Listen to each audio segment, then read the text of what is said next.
vraiment longtemps, ça fait longtemps. Vraiment, je tenais à m'excuser pour la longue attente et la longue absence. Et voilà, en fait, je vous préparais des vidéos sur la confiance en soi. Et vu que c'est un sujet qui est assez vaste et assez long, je vais le faire en plusieurs vidéos. Donc, je tiens vraiment à ce que vous suivez ces vidéos-là. Donc, aujourd'hui, je vais essayer de vous définir c'est quoi la confiance en soi d'après moi. Mais tout d'abord, je tenais à me présenter. Je suis Lulu Kessou et bienvenue sur ma chaîne YouTube. Pour tous ceux qui sont nouveaux ou nouvelles, je vous invite massivement à vous abonner en cliquant sur le petit cadran rouge en bas et surtout activer la cloche de notification. Alors, pour les anciens, je vous fais un coucou et j'espère que vous allez bien. Donc, c'est quoi la confiance en soi pour moi? Pour moi, la confiance en soi, c'est un peu comme de l'assurance. C'est la capacité de tout un chacun à faire un choix, à prendre une décision, à agir, à réagir, à s'adapter aux différents changements sans toutefois avoir besoin de l'avis d'une autre personne. Donc, pour mieux comprendre, je vais essayer d'expliquer chaque thème. Quand je dis faire un choix, c'est quoi? Je suis une élève qui vient d'avoir son baccalauréat et donc voilà, j'ai le choix entre être médecin et être entrepreneur. Donc voilà, moi je choisis d'être entrepreneur et je décide donc d'être entrepreneur. Je l'assume pleinement. Donc voilà, quand je dis agir c'est quoi? Agir c'est essayer de regrouper des éléments pour pouvoir créer son entreprise.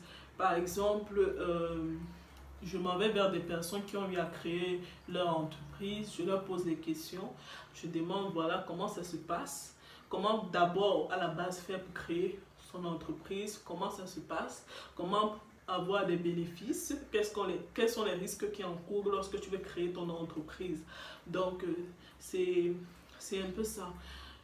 Au sortir de là, j'ai tous les éléments regroupés. Voilà, je vais essayer de chercher ces éléments-là.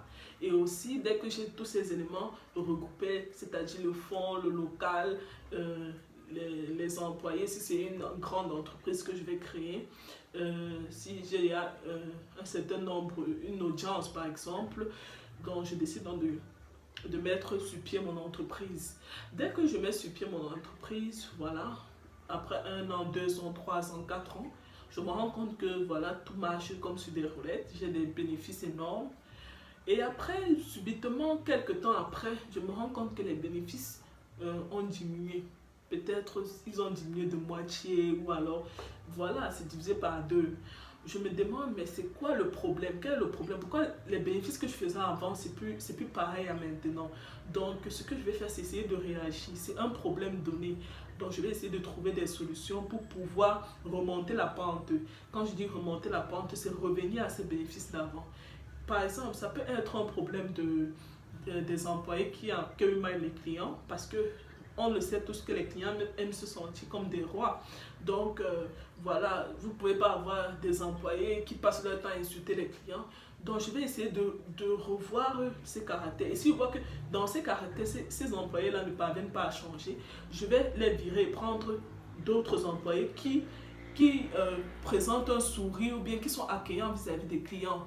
Et là, j'essaie de voir, est-ce que ça m'apporte plus de clients, ça m'apporte plus de bénéfices et tout ça là. Et tout ça là. Quand on dit s'adapter au changement, c'est un peu comme réagir. Donc voilà, tu n'es pas là en train de regretter que ouais, mes bénéfices ont diminué. Pourquoi qui m'a envoyé créer mon entreprise? Pourtant on m'avait dit, peut-être mes parents m'avaient dit d'être médecin. Voilà, tu ne regrettes pas ton choix, tu l'assumes pleinement et tu essaies de faire tout. Parce que, et bien évidemment, tout ne sera pas rose. Donc voilà, il faut déjà s'armer d'un certain courage pour pouvoir affronter des difficultés. Donc c'est un peu ça. Alors je vous invite aussi à donner vos avis en commentaire. Pour vous, c'est quoi la confiance en soi? Vous vous rendez compte qu'il y a des personnes qui n'ont pas la confiance, qui ne sont pas aussi armées de confiance en elles. Donc voilà, c'est le thème de la prochaine vidéo. Pourquoi ces personnes ne sont pas armées de confiance en elles? Donc, je vous invite vraiment massivement à partager la vidéo et surtout, je vous souhaite une bonne journée. Bisous et à bientôt. Bye bye.